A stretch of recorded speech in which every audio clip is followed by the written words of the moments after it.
Welcome to the Next Level Human podcast. As a human, you have a job to do. In fact, you have 4 jobs: to earn and manage money, to attain and maintain health and fitness, to build and sustain personal relationships, to find meaning and make a difference. None of these jobs are taught in school, and that is what this podcast is designed to do. To educate us all on living our most fulfilled lives through the mastery of these 4 jobs. I'm your host, Dr. Jade Teta, and I believe we are here living this life for 3 reasons and 3 reasons only: to learn, to teach, and to love. In this podcast, I will be learning, teaching, and loving right along with you. I'm grateful to have your company. Here's to our next level.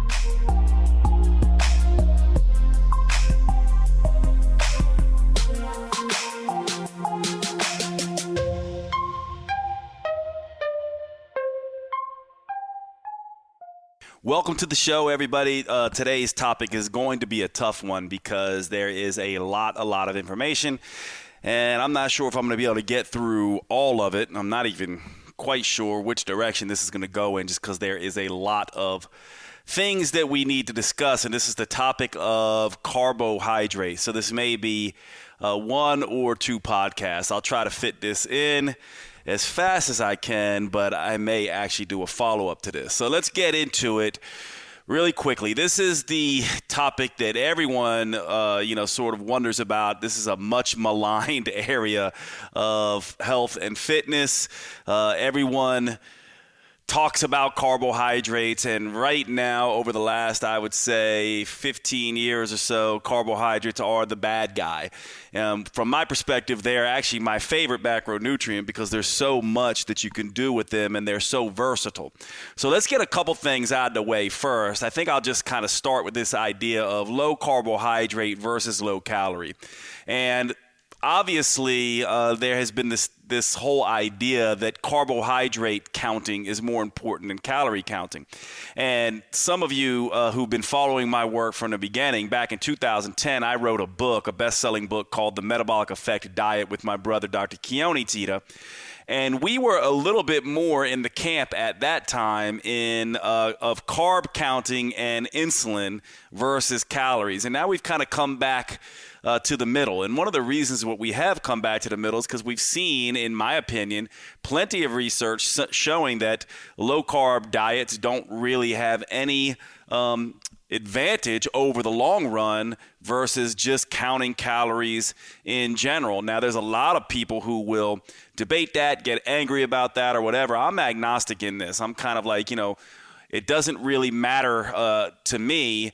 And one of the reasons that I see this being an issue, and what I mean by when I say it really doesn't matter to me is that I'm not one of these people who, whereas maybe in my younger years I used to be a little bit more biased and wanted to champion my cause, now I'm just more agnostic, meaning like I don't know. Like let's wait and let's let the information, sort of guide us rather than taking positions that may not be viable over the long run. And so what I've been doing is just letting the research refine my knowledge. And right now, I'm sort of in this position where, to me, based on the research and the totality of watching it over the years, I see calories and hormones as sort of equal things here. Because usually when we're talking about counting carbs, we're really talking about managing insulin. That's the big sort of issue there when we're talking about fat loss. Of course, there's a lot more about carbohydrates than just fat loss. But one of the things you have to understand that's partly confusing in this is that a low-calorie diet is by its very nature, a lower carbohydrate diet than what you were eating before. For example, if you are usually, almost always, let's just make the math easy. If you're eating a 2,000 calorie diet, right, and you have a 40-30-30 macronutrient ratio of carbohydrates, proteins, and fats, and then you cut down that 2,000 calorie diet to 1,500 calories, and you still have a 40-30-30 macronutrient ratio, then you have decreased your carbohydrates by the very definition. And so what happens a lot of time in this debate is that people forget that a lower calorie diet when you reduce carbs, or when you reduce calories rather, and you keep the macronutrient ratios the same, that is actually a low carb diet. And even when you're not aware, typically when you lower calories in general, you're going to lower all calories from all macronutrients, and you're going to end up with lower carbohydrates. By the same token, if you lower carbohydrates, you should also be lowering calories as well. And so in a sense, a low carb diet is a lower calorie diet, and a low calorie diet is a lower carb diet. Certainly, there are some variations here. You certainly can decrease carbohydrates, and as a result of decreasing carbohydrates, dramatically increase fat intake and end up with a higher calorie diet as a result. That certainly can happen, but there is some sort of debate here of like, hey, if you're lowering your calories and everything else is remaining the same, you're lowering your carbs, and vice versa. So that's part of the issue here. Now, why do carbohydrates, sort of get this bad rap? Well, part of it is this recognition of the idea. This goes back a long time, but it's one of the things me and my brother were talking about in our first book, is the idea that carbohydrates, especially simple carbohydrates, but carbohydrates, and we'll talk about different ways to look at carbohydrates in a minute, are the number one macronutrient that elicits an insulin response. And insulin is a hormone that we know is involved with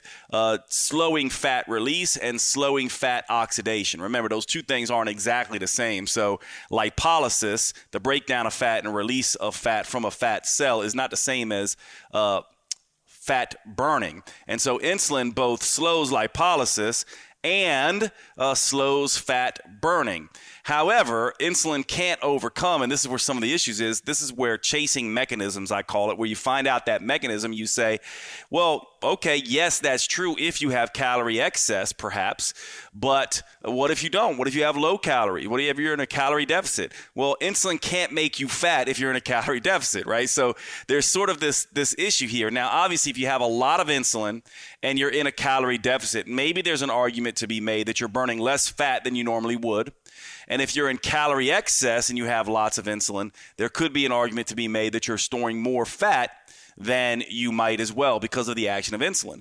But insulin is also a hunger hormone, so we need some of it because it shuts down hunger. Without it, we tend to be very hungry. And insulin is also a muscle-building anabolic hormone, so without it, we can't really put on lean mass. And so this one-to-one sort of short-sighted mechanism of carbs equal insulin equals fat storage is far more nuanced than that. And hopefully you're at the level of your education where you're beyond this. However, I will say that many popular bloggers, authors, not many people who are serious researchers believe that there's a one-to-one ratio, that insulin is the cause of obesity. And most of the research that's looked at this has either not shown that to be the case or shown that calories are more important, just so you are aware. But you will hear the opposite all of the time out in the blogosphere, the social media world, and things like that.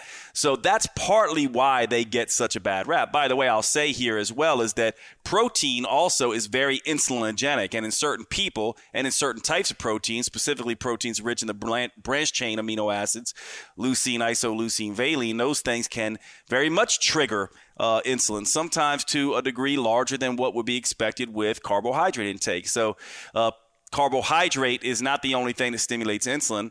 Certainly, we know when we substitute protein, calorie for calorie, when we take protein and put it in place of carbohydrates or fat, people tend to lose weight because it controls hunger and lowers calories, despite the fact that it has an insulin generating effect. So this is part of what is sort of going on here. Now, a couple other things that you need to look at that I still think have not necessarily been resolved is this idea that we store very little carbohydrates in our body, right? So the liver, our body stores carbohydrate as glycogen. You can kind of think of glycogen as animal starch, like the same thing as kind of starch you have in a potato. Well, we have starch too. We just call it glycogen when it's in an animal rather than in a plant. Our liver stores about 100 grams of glycogen, and our muscle stores about 400 grams of glycogen. If you want to get a sense of what that is, 450 grams is roughly 1 pound, right? And so, or 2.2 kilograms, right? And so the thing that you want to kind of understand is that there's a limited amount that we can store, obviously, right? There's a limited amount we can store. Part of the other thing you want to think about, too, is that glycogen and starch in general it holds a lot of water. It's one of the reasons why a potato is wet, right? It has water in it. So glycogen acts as a sponge. It's one of the reasons why if you dehydrate a potato, it gets really small, doesn't it, right? So one of the things you want to think about too, and this has ramifications for low carbohydrate diets, is that when you are storing lots of glycogen in your liver and muscle, you are also bringing a lot of water in with that. So as that glycogen is depleted, that water also leaves, and you can end up losing quite a bit amount of weight. So think about it this way, right? If we have, 400 grams of glycogen in our muscle cells and 100 or in our muscle and about 100 grams in our liver, that's basically a pound of glycogen, a little bit over a pound of glycogen in our body. Now, glycogen acts like a sponge and holds 2 to 3 times that amount in water. And so that could be 2 to 3 pounds lost pretty quickly over the course of 1 to 3 days if you completely deplete your glycogen stores in your liver and in your muscle. And this is one of the reasons why, and depending on how big you are, right, because that's for an average size human, somewhere around 160, 170 pounds. If you are bigger, maybe you can lose much more than that as well. So this is one of the reasons why this loss in glycogen and this loss in water, this is one of the reasons why low carb diets have a faster weight loss. They tend to shed water pretty quick. It's also a good trick because if you're getting ready to go to like a high school reunion or a family reunion or something like that, all you need to do is, decrease carbohydrate intake for 3 days or so. And for most people, you're going to use your liver glycogen and your muscle glycogen over those 48 to 72 hours, and you're going to lose water with it. And you can lose 3 pounds, maybe 5 pounds as a result of that. Now, that is not going to be fat. It's going to be glycogen and water mostly, and maybe some fat and maybe some water that's not associated with glycogen. But this is partly what's going on here. Now, there is some indication, right, that our body, and this is not well researched and it's kind of speculative right now what I'm going to tell you, but there is perhaps some indication that the body looks at its different storage forms of energy, fat versus muscle versus carbohydrate. And by the way, you store fat in fat tissue, you store carbohydrate in liver and muscle, you store protein in on your muscle. And so there is some indication that the body can look at these different storage units and then begin to say, hey, we better ramp up intake of our other fuel depots. For example, there may be a 1-to-1 ratio, not a 1-to-1 ratio, but a relationship between lower glycogen levels and increased fat burning. There may be a relationship that makes some sense there. However, there's also a relationship between lower glycogen stores and perhaps increased hunger. So it's not a 1-to-1 relationship, is it? Because, okay, so you might want to decrease your glycogen stores to ramp up fat storage, or fat burning rather. But as a result of doing that, you become excessively hungry, then overeat both fat and carbs. And this is kind of the discussion that can kind of make your brain go a little bit crazy thinking about all the ramifications of this, right? Not to mention the other thing that you need to understand is that when we deplete any macronutrient, we also can, as a result, ramp up stress hormone production. And this may be especially true as it comes to carbohydrates, because the body, despite what you're thinking, there's a reason we have a sweet tooth. There's a reason many people go to carbohydrates first. It's because the body prefers to use carbohydrates. It likes it. It's a quick energy source. So you oftentimes hear people say, well, the body prefers to burn fat. Some people say the body prefers to burn carbohydrate. And I just say, well, if you give your body carbohydrate and fat, what will it use typically first? It will typically use the carbohydrate first. So you can make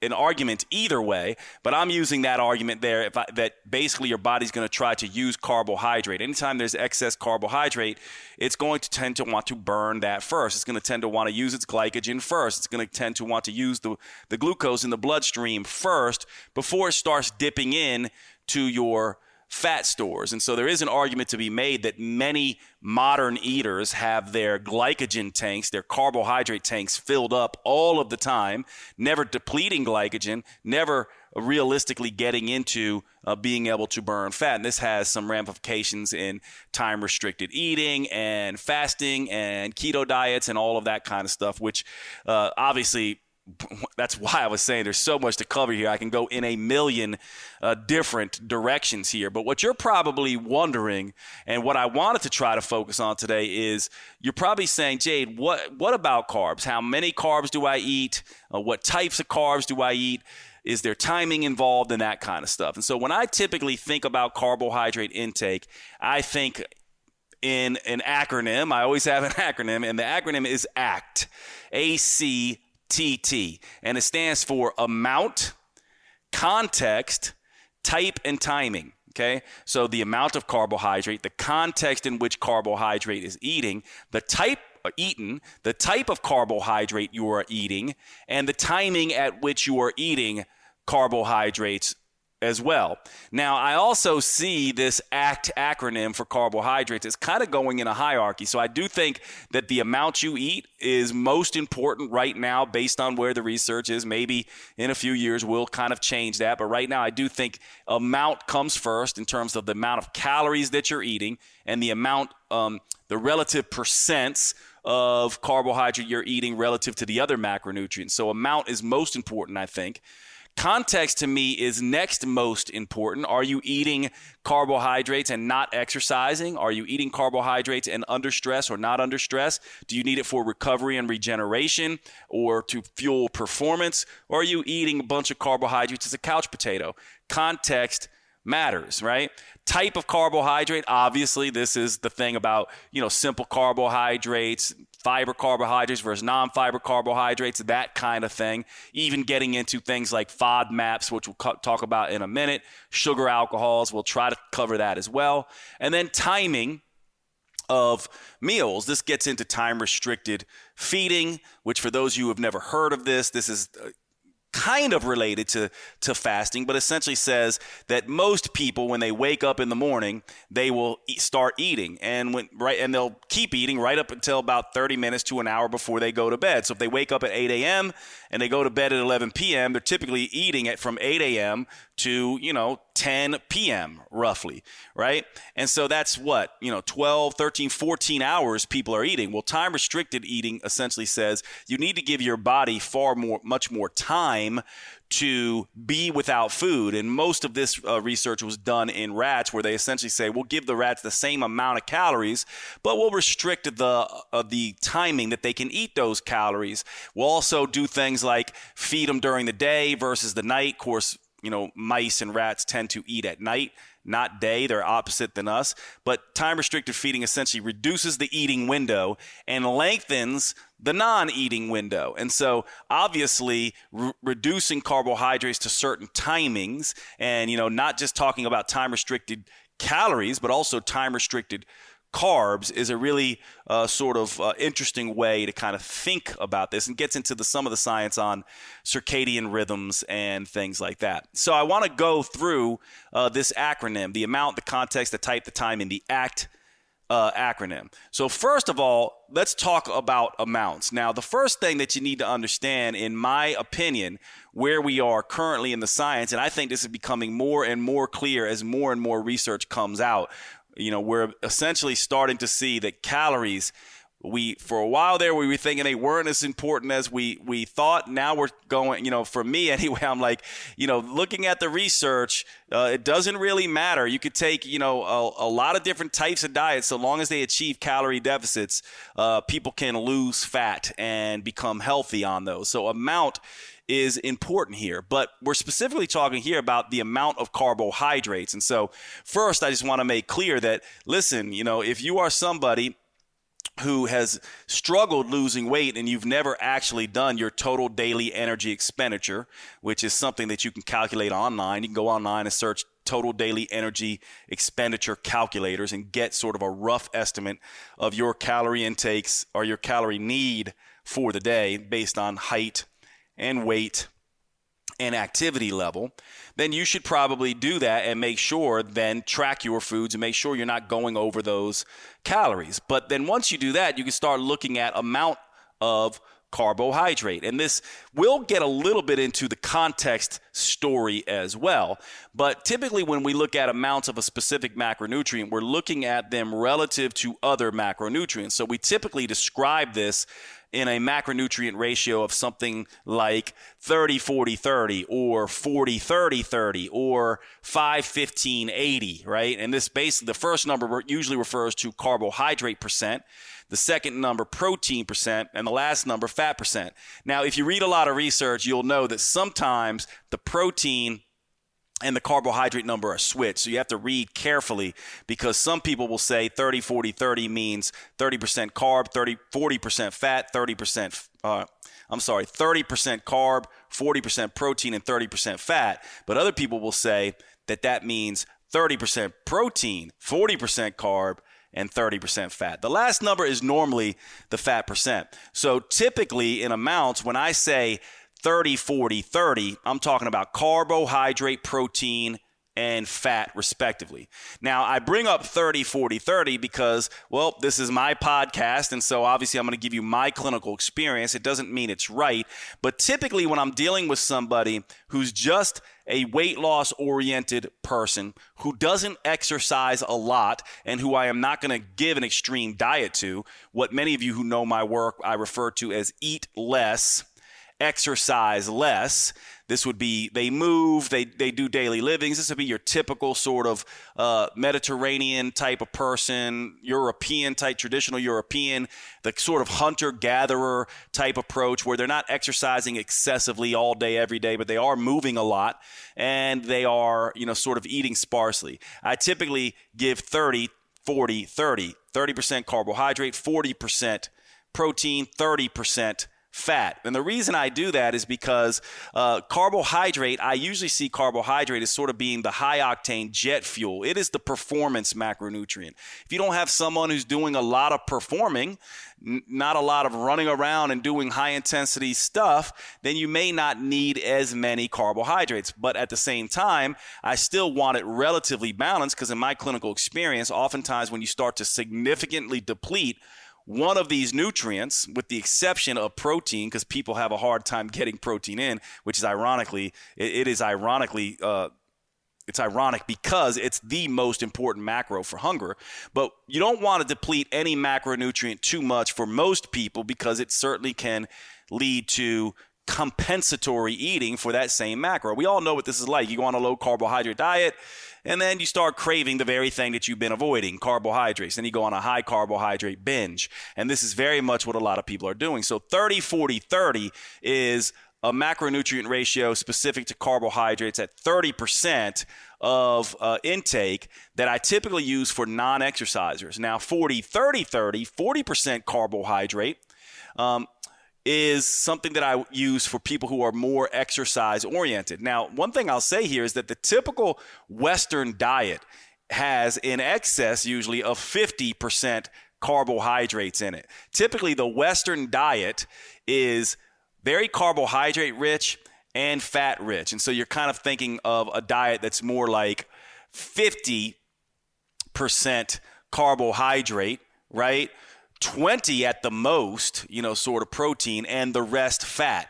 That's typically what you're talking about, or 60 or even 70% as we get up into people who are a little bit more vegan or vegetarians, where they're starting to go very high carbohydrate. As you can see, these two ratios for me, my non-exercising ratio, 30-40-30, is one that I use for people who are relatively sedentary.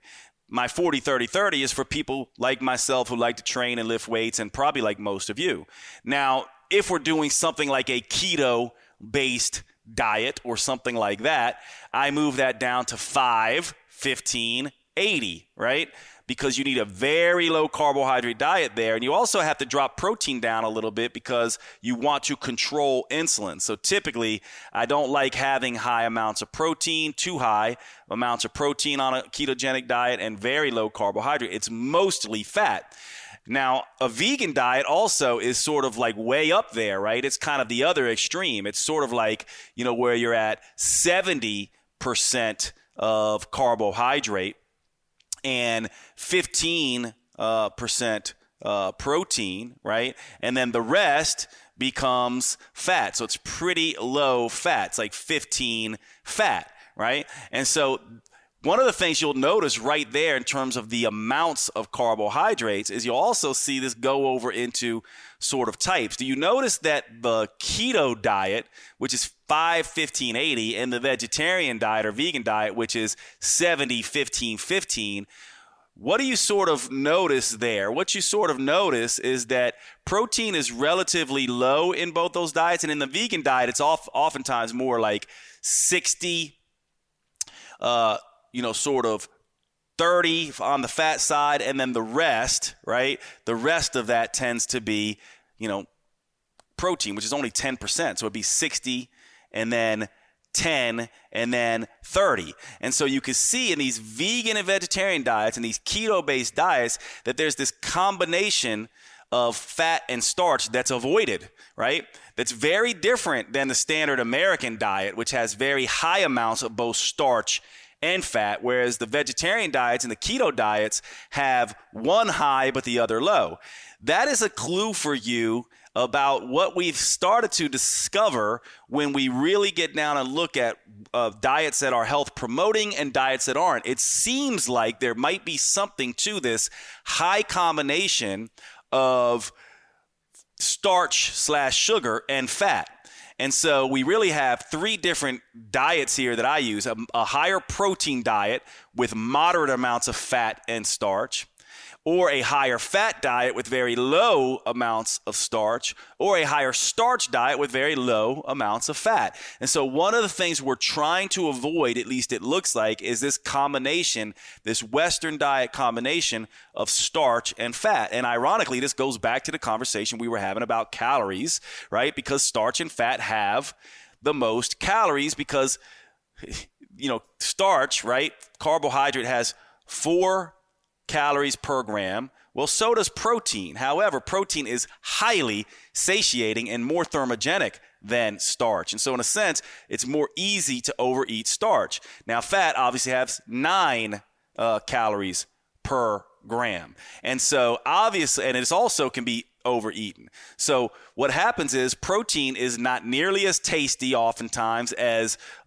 starch and fat, especially when it's eaten by itself. Not many people eat just a plain grilled chicken breast or a steak by itself unless you are a paleo type of person. They oftentimes add fat with that because it makes it taste good, or starch with that because it makes it taste good. And most average Americans add both.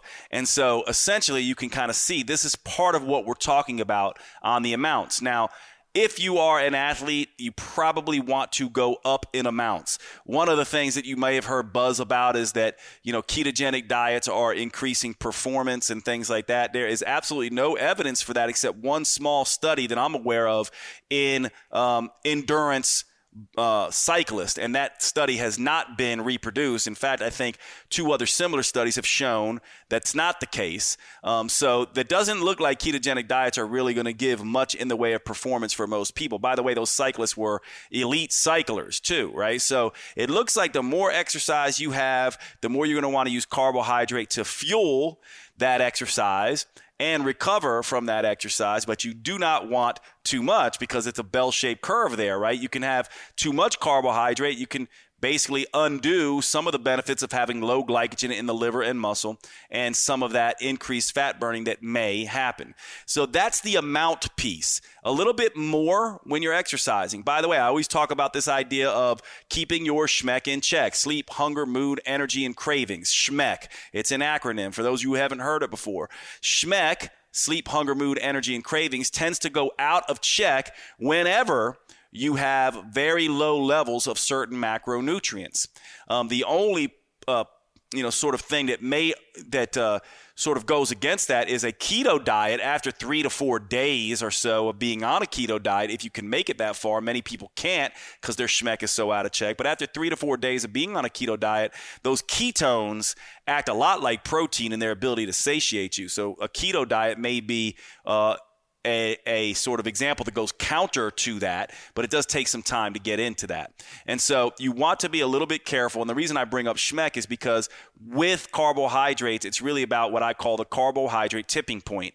You want enough to keep schmeck in check, enough to keep exercise performance and exercise recovery going, enough, right, to feel good and not feel deprived, but not so much that schmeck goes out of check or you can't recover or you end up storing fat, right? So that's the amount piece. Now, the context piece we talked about already, but here's what you need to know about this. The body, when it is under stress, it will release adrenaline, noradrenaline, cortisol, all these stress hormones. The very thing that they are doing is essentially reaching in to the liver and saying, give me high octane jet fuel right now. And so the whole point of those things is mainly to release blood sugar. This is one of the reasons why if you have a continuous glucose monitor or if you've ever tracked your blood sugars first thing in the morning when you haven't eaten or right after a workout or during a workout or during a sauna or something like that, you'll see blood sugars rise almost to the levels that they might rise when you eat a meal. And the reason that they do is because of these stress hormones. Now, here's the issue about this. Most people focus on insulin. Carbohydrates equal insulin equals body fat. One of the things that they don't always realize that there's another mechanism that works against that. Cortisol, high levels of the hormone cortisol make the body insulin resistant as well. How will you get very high levels of cortisol? Well, any kind of stress, including low carbohydrates. So this is one of the reasons why some people go on lower carbohydrate diets, crave those things like crazy, but don't end up losing the weight they want. And also because of cortisol has potential relationship with belly fat, won't lose the belly the way they should. So low carbohydrates that are too low in people who are susceptible to this stress reaction from low carbohydrates may not be a good thing. And so what you want to be looking at is you want to be having, again, enough carbohydrates but not too much. And also realizing the context of this, if you're under stress at work, if you are sleep deprived, if you're dealing with, lots and lots of exercise and things like that, right? Then you want to be a little bit more careful and think about how this works. It's sort of having a little carbohydrate is preempting the body. It's essentially saying, hey, body, don't overreact with stress hormones. I'll give you some of the sugar that you want, right? Versus this idea of being like, let the body just stress itself out and release that sugar. Now, it's important to understand this because clinically, I will tell you, many, many people get themselves in this sort of dog chasing its own tail sort of situation with carbohydrates. They go very low. They get too stressed out. Cortisol is released. Cortisol decreases the motivation centers in the brain, upregulates the reward centers in the brain, is associated with hunger and increased cravings for highly palatable hedonistic foods. They then go out and seek the same foods that they were avoiding and overconsume. So if you've ever been someone who has done a cheat meal and it's turned into a cheat week or a cheat month, you're getting a sense of what this is. So context does matter. If you are someone who's very stress sensitive, you're probably going to want to learn to use carbohydrates to your advantage. Someone who's very stress sensitive, cutting carbohydrates completely out may not be the best situation here. Right? Because there's always individual variations here. But in my clinical experience, cutting out carbohydrates for too fast, too extreme is a problem, which is why I like to have those ratios of 30-40-30 and 40-30-30. They're more moderate. The protein suppresses appetite. There's enough carbohydrates, but not too much. There's enough fat, but not too much, right? So that's the context part. Exercise is a big one there. So you can kind of be thinking about with exercise, you want to do a few things. You may want to have carbohydrates prior to exercise or after exercise, right? To both help with performance and to help with recovery. Again, though, the carbohydrate tipping point. We don't want too much, but we want enough. So how would you know? You would know if I have a little bit of a banana 30 minutes before my workout, I have a great workout, then that's probably a good thing for you to do. Or like, the opposite of that, I don't have any carbohydrates. I do my workout and I'm dragging like crazy. Or the opposite side of that, or the other end of that, right? After your workout, you don't have carbohydrates. As a result of that, you're ravenous all day for the rest of the day, and or you remain sore for long periods of time, versus when you have carbohydrates, you don't have that excess hunger. You also are not as sore and have recovered better from your workouts. And remember, if you're someone who's trying to maintain your lean body mass, or more importantly, even gain lean muscle, carbohydrates become critical. If I asked you a question and said, what is the most anabolic hormone in the body? Most people would say testosterone or human growth hormone. What I would say is insulin. And the reason I'd say insulin is because you can't get the fuel the body needs, the cells need, in without insulin. So insulin, to me, is by far the most anabolic hormone in the body. If you're trying to get an athletic physique, then that means you want to maintain or even gain muscle, which means some muscle or some muscle building potential is going to be needed. That means carbohydrates may be the solution there, which is why I give a 40-30-30 ratio, 40% carbohydrates for people who are training like crazy, wanting to burn fat but still be able to maintain or gain muscle. Now, of course, protein also releases insulin. So if you're not going to do carbs, you may want to make sure you're ramping up protein a little bit more on your low carb ketogenic type diet. So maybe it's going to be, sort of 5, 25, 70 is in terms of a keto diet. Now, in some people who aren't exercising, that might not get them into ketosis. But for those who do exercise, that higher level of protein can still keep them in ketosis. And so if you don't like the carbs, you don't do well on them, then you certainly can, sort of look at this situation where you're going to be using protein in lieu of carbs. So that covers the amount and the context. Let's cover the type of carbohydrates. Now, from my perspective, people lump all carbohydrates together as they're bad. Don't forget, vegetables are carbohydrates. Fruit are carbohydrates. And vegetables and fruit have something that other starchy carbohydrates don't. And what they have is a lot of water and a higher percent of fiber versus starch. So if you look at the total amount of fiber in vegetables and fruits, it doesn't have a total amount. You'll find higher amounts in grains, totally speaking.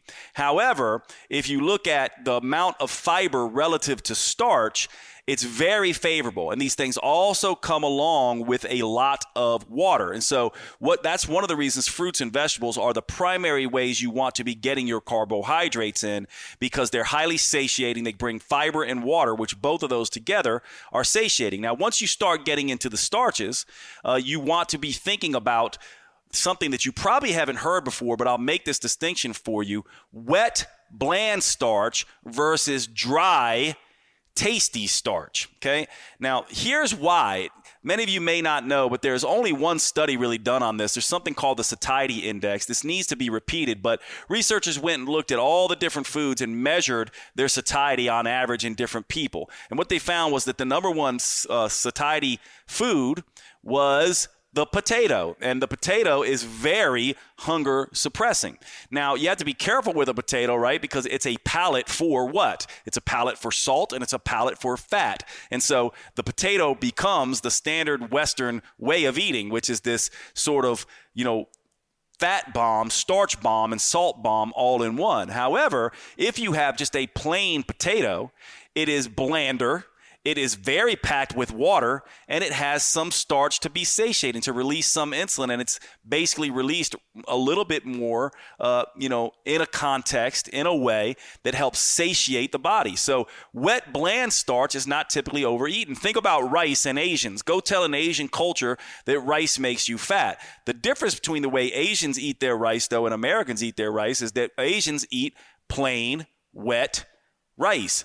Wet, bland rice. In America, we eat salt-laden, fat-laden rice. Those two things are very different. And so when you're thinking about the starches, first you want to go fiber and water, so fruits and vegetables. But then once you get into the starches, you want to be thinking wet, bland starch, a plain baked potato, plain rice, those kinds of things, right? You want to avoid things that are dry and tasty. What do I mean by that? Well, think about a French fry, or better, a potato chip. These things are dry, they're crunchy, they're extremely tasty. Again, they're fat and salt laden, plus they're more dry. Think about a cracker, same thing. Think about bread, sort of same thing, right? Bread is salty.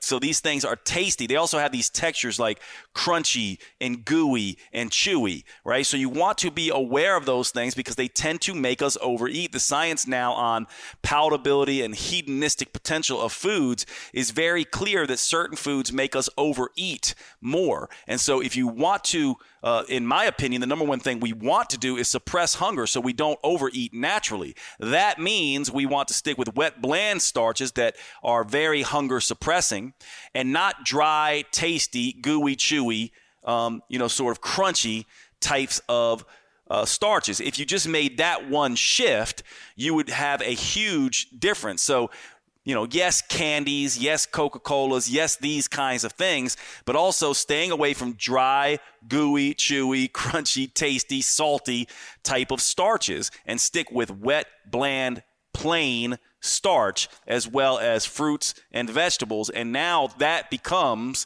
the percent. Like if you're eating a 40% carbohydrate diet, that's what you want. Fruits and vegetables and wet, bland types of starches, not dry, tasty, gooey, chewy, crunchy starches. Now, the other thing that we need to talk about here when we talk about types of carbohydrates is we need to talk about sugars. Sugars are very important to sort of understand. And of course, table sugar, simple sugar, it also gets much maligned, right? It gets much maligned, but it is one of these things, especially when it's combined with fat, that just makes everything taste freaking fantastic, right? And so we have to be careful about sugar. So when we talk about sugar, I'm really, again, talking about these dry, tasty, gooey, chewy, crunchy things. I'm talking about candy here too. I'm talking about pastries here too. I'm talking about cookies. I'm talking about cakes. I'm talking about all that kind of stuff. And I'm even talking about high amounts of fat with sugar, like what? A donut or cheesecake or those kinds of things. Those things have no place other than in very small amounts. Every once in a while, on very special occasions, those things, no one is going to become healthy by eating these dry, tasty, gooey, chewy, crunchy, sugary, salty types of things. And so they become very, very low in your diet. If you're going to eat those kinds of things, then you're going to have to pay very close attention to calories. And they make it very, very difficult to do that. So it's best to, I wouldn't say avoid, because as soon as you avoid, it's kind of like this situation where you're automatically priming your brain to want those things. But make your choices: fruits, vegetables, wet, bland starches. Avoid all that other stuff. Now, when it comes to sugars, we do need to have a conversation. When it comes to types, we do need to have a conversation about this idea of things like gluten and things like FODMAPs and things like that. Now, so here's the thing. We now know that there is such a thing as non-celiac gluten sensitivity, where people can react to gliadin and other proteins that are prevalent in grain. So it's not just gluten, but gluten is the most popular one. So there are some people who need to avoid grains. Well, the good news here is that when you avoid dry, tasty, gooey, chewy, crunchy types of carbohydrates, you're automatically removing grains in a sense from that. And so gluten-free diets really should be even gone further, and you should be talking about grain-free diets. This is why, I brought up the wet, bland starches, which my favorites would be sweet potato, regular potato, and rice or quinoa and stuff like that. We want to kind of be a little bit more careful once we go into the grains. At the same token, beans are another one of these ones that they tend to be wet and bland. They also tend to be high in fiber and high in protein. And so they kind of are another great starch to have. So maybe we want to add beans to that. The problem, though, with beans gets us into this sort of conversation about digestibility of things. This is where this term FODMAP comes from. That stands for fermentable oligosaccharides, disaccharides, monosaccharides, and polyols. So just a brief lesson in the biochemistry of sugar really quick. There's basically 3 monosaccharides, okay? There's glucose, there's fructose, and there's galactose. When I say monosaccharides, it's a simple, non-complex sugar. Now, those sugars can be combined to form disaccharides. So glucose and glucose can form maltose. Glucose and galactose can make lactose. Glucose and fructose make sucrose, table sugar. By the way, sucrose, table sugar, is 50% glucose and 50% fructose. You may have heard about high fructose corn syrup. Well, high fructose corn syrup is about 55% fructose and the rest glucose. So it's not that big of a difference. High fructose corn syrup isn't that big of a difference from sucrose. However, there are some very high, higher fructose containing sweeteners, like, example would be the name slipping my mind right now, but what's the cactus, agave, right? Agave syrup can be up to 90% fructose. There's certain, sort of sweeteners that can have more fructose in them. Now, fructose can be a problem because when we talk about fermentable oligosaccharides, disaccharides, monosaccharides, and polyols, the monosaccharide that most people are sensitive to is going to be fructose. Not everyone can handle fructose. And part of the reason for that is fructose is absorbed a little bit differently than glucose is. In fact, when fructose is absorbed, it kind of hitches a ride with glucose. This is one of the reasons why you can tolerate a little bit more fructose when you eat it with glucose. This is one of the reasons why maybe sucrose doesn't cause people who are fructose sensitive that much issue, table sugar, even though it's 50% fructose, because it has the glucose with it. But as soon as you start getting into high fructose corn syrup, where it's slightly more fructose, now the negative effects on the GI tract can be seen with fructose. And so this is why you want to, if you have sensitivities, this is where issues with sodas and things like this, which are very high in fructose, right? They have high fructose corn syrup rather than sucrose. So if you love sodas, then, you want to probably go to one that's the old ones, the ones that have just sucrose. You might do a little bit better. Now, once you start combining these simple sugars, glucose, fructose, and galactose, you start making the disaccharides. So lactose is the milk sugar that is a disaccharide. Many people can't break that down, right? They have a lactase enzyme deficiency. So different types of disaccharides can cause issues. And then the real issues start going when you get oligosaccharides, which is basically several sort of chain. It's basically 3 to 10 of these monosaccharides in a chain make up an oligosaccharide, and more than 10, typically we call that a polysaccharide. Once you start getting these big long chains of sugars, some people in their digestive tract cannot break these down. They can't, their enzymes can't reach them and break them down, so it leaves food for the bacteria in the gut and can cause a lot of gas, bloating, diarrhea, and that kind of stuff. So irritable bowel syndrome in the last 5 to 10 years has been a rash of research showing that irritable bowel syndrome, IBS, is not due to a food allergy or sensitivity, but mainly it's a sensitivity to these FODMAPs, and a low FODMAP diet can help with irritable bowel syndrome. Now, the other thing we got to talk about with type is the idea of sugar alcohols, and this is getting sort of long in this discussion now, and I know I'm going a mile a minute, but there are certain sugars, sweetener alternatives, right? And so I guess I'll try to just go through a discussion of those really quickly here, although it, hopefully it gives us time to get into the timing of this. And I guess it's okay if this goes a little bit long, but when we talk about type, we also talk about the idea that people love the taste of sweet, don't they? And so in a sense, we need to look at alternative sweeteners. Now, there are synthetic alternative sweeteners. These would be things like Splenda and Equal and NutraSweet and Sweet and Low and things like that. And then we also now have a ton of good, sort of options in the natural world for sweeteners. So let me just go through sort of the synthetic sweeteners really quick. And this is where I may get in trouble with those of you who are purists.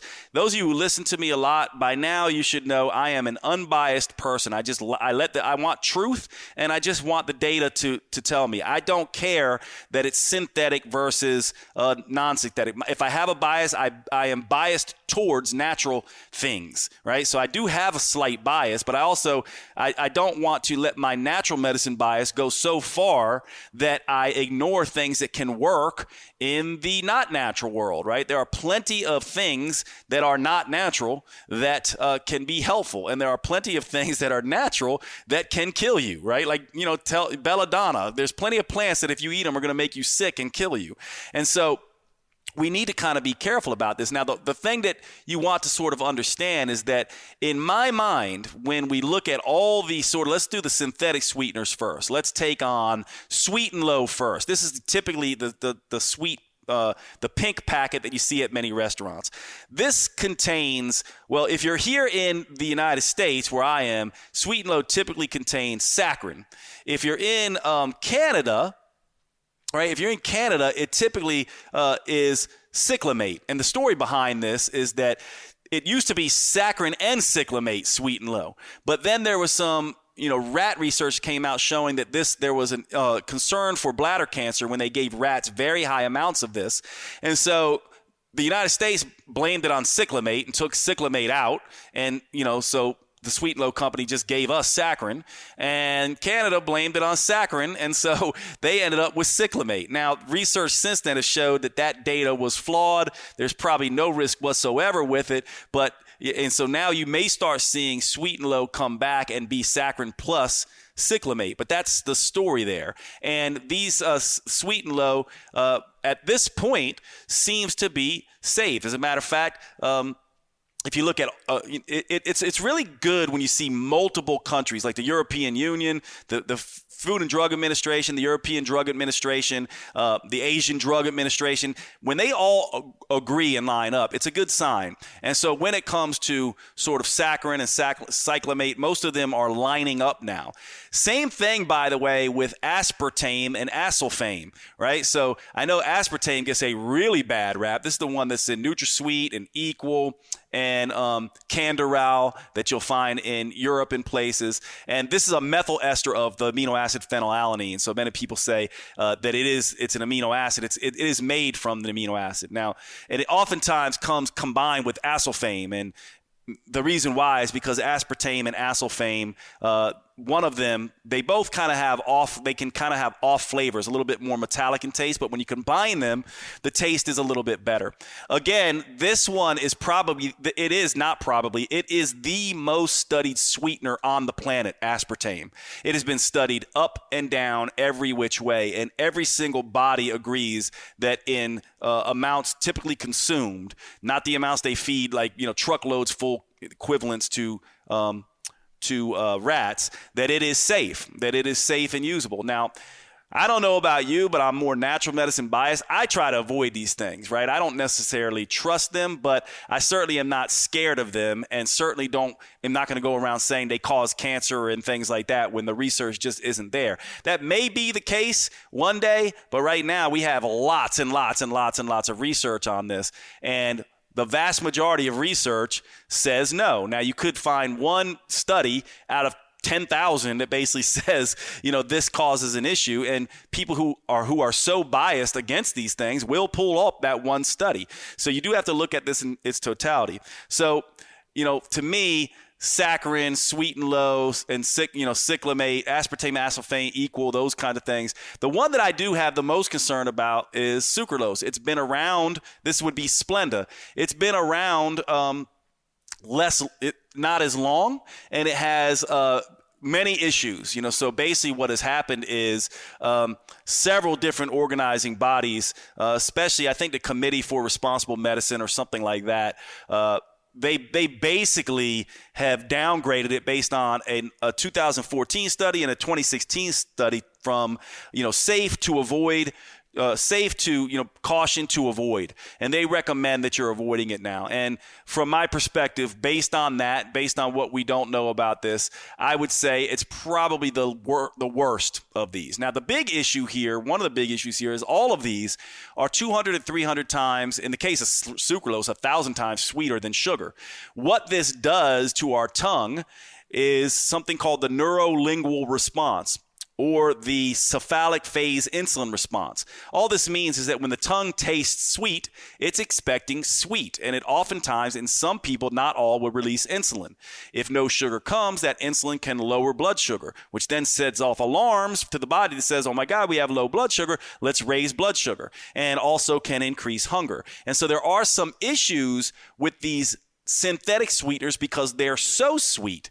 And then on the natural side, stevia, right? Stevia is also 200 times to 300 times sweeter than regular sugar. It can have some of the same issues in people with the cephalic phase insulin response. However, stevia has been around longer. People have been using it for a very long time. It's relatively safe. In fact, it has some antiviral activities. By the way, stevia is oftentimes seen as Reb A or stevioside on labels.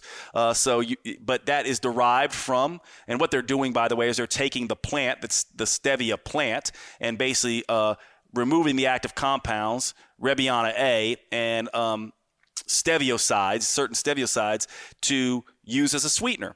And so stevia is a really good alternative, and you don't need a whole lot of it, but it does sort of have an aftertaste that a lot of people don't like. The next one would be monk fruit, lohan, right? Many people have seen this particular sort of herb. It's oftentimes known as, can I remember the name here? It's Cerarate grosvenori, I think, something like that.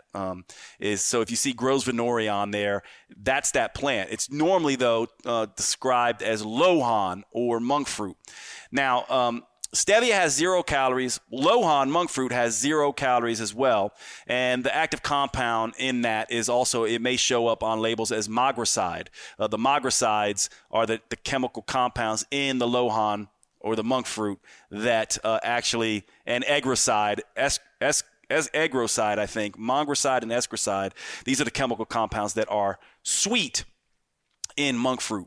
And these things can be useful. And then as we get into sort of the alcohols, these are my favorites: xylitol, erythritol, maltitol, sorbitol, and a new one on the market called allulose.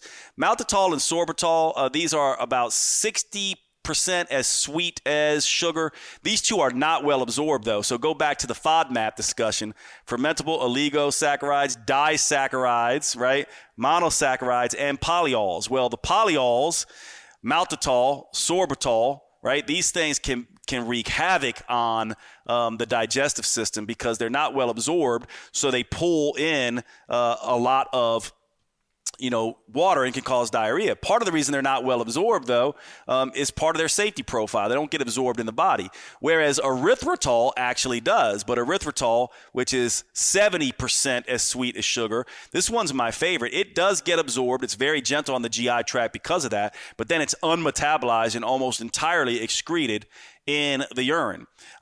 Allulose or D-zykose, that's zykose with a P, P-S-I-C-O-S-E, also is very similar to erythritol. These are 70% as sweet as sugar, and they don't have the aftertaste that maltitol and sorbitol and xylitol have. These are probably one of the best, and they have lower calories than those other ones. So those other ones have, there's 4 calories per gram of sugar.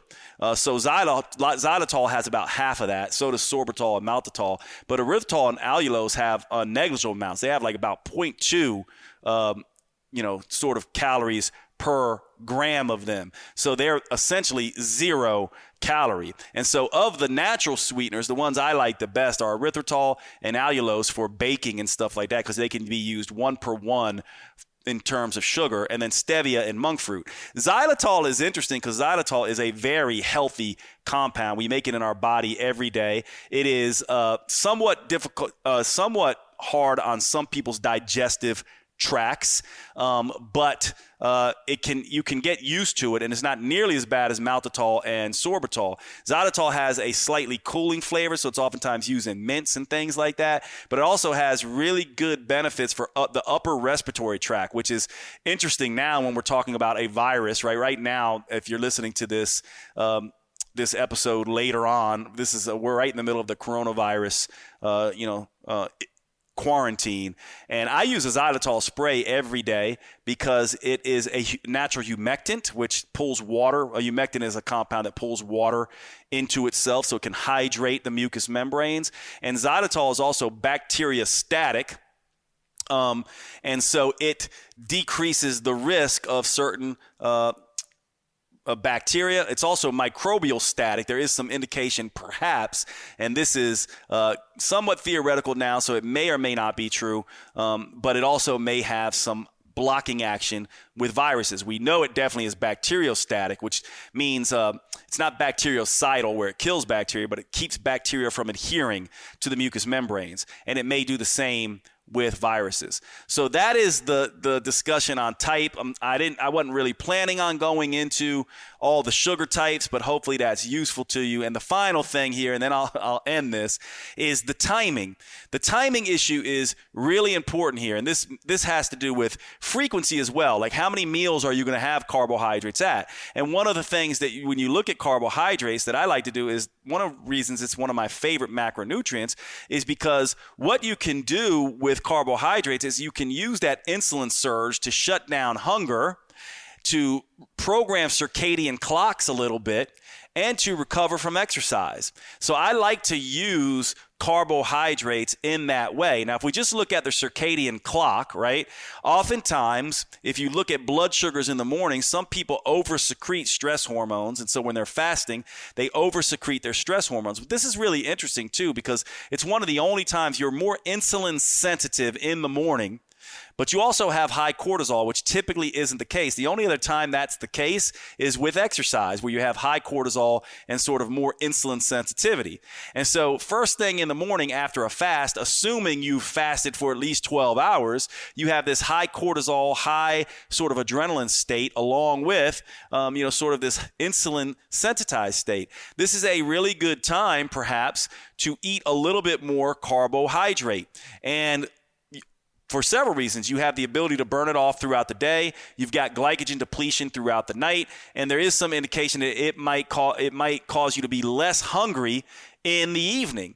And so this would be this situation where we're essentially front-loading carbohydrates, eating the allotment of carbohydrates first thing in the morning, which if you're someone who loves, breakfast foods and things like that, this could make sense for you, couldn't it? Breakfast cereal, something like that.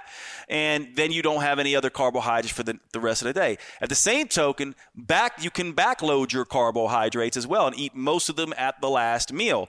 This is helpful because carbohydrates can increase serotonin production, relaxing the brain. They can, if you tend to be one of these people that has high stress hormone secretion at night, these carbohydrates can help bring that down. Remember, there's this relationship between, hey, body, don't give me all these stress hormones. I'll give you the sugar that you're trying to get. And so people who have difficulty sleeping because they're wired at night may benefit from moving all their carbohydrates to, the end of the day. Of course, if you're a performance person and you're getting ready to run a marathon or something like that, having your carbohydrates prior to that particular activity can be useful. However, don't make the mistake that a lot of people make. If you're trying to load up your glycogen stores, you can't really do it in the hours before exercise. You kind of have to do it, the night before. So if you're going to run a marathon, you kind of want to maybe load up carbs the night before. Or if you're going to have a super intense workout later in the afternoon, you want to load up at carbs,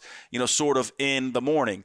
That's especially if you're trying to load up glycogen. However, if you're just wanting some quick energy to get through a high intensity, short duration workout, a small amount of simple carbohydrates from fruit or honey or some of these goos and things like that can be taken pretty close to workouts and have some benefit, right? And so this is the considerations. Carbohydrates are very versatile. And then, of course, if you're trying to gain muscle, having carbohydrate post-workout, immediately post-workout with some protein to get that insulin surge in that what we call anabolic window, that could be beneficial as well. And so in a sense, we can use these pre-workout for performance enhancement, post-workout for increased recovery, front-loading the day to sort of deal with this sort of issue where we are, sort of going to use this energy throughout the day, and we are going to suppress an overactive adrenal response sort of in the morning and take advantage of this insulin-sensitive time, or backload them, have them only at night or mostly at night to take advantage of the serotonin production, the suppression of some of the adrenaline and cortisol and things like that, and some people who have low drops in glucose at night. These are all the considerations here with carbohydrates. And now I'm sitting here thinking, did I cover everything? I went on and on here for a while. I'm not sure how long this episode's going to be, but I think I pretty much covered everything. So just to review a couple key points here. One, think about carbohydrates and calories. They're somewhat linked. A low-calorie diet is almost always, not always, but almost always also a low-carb diet.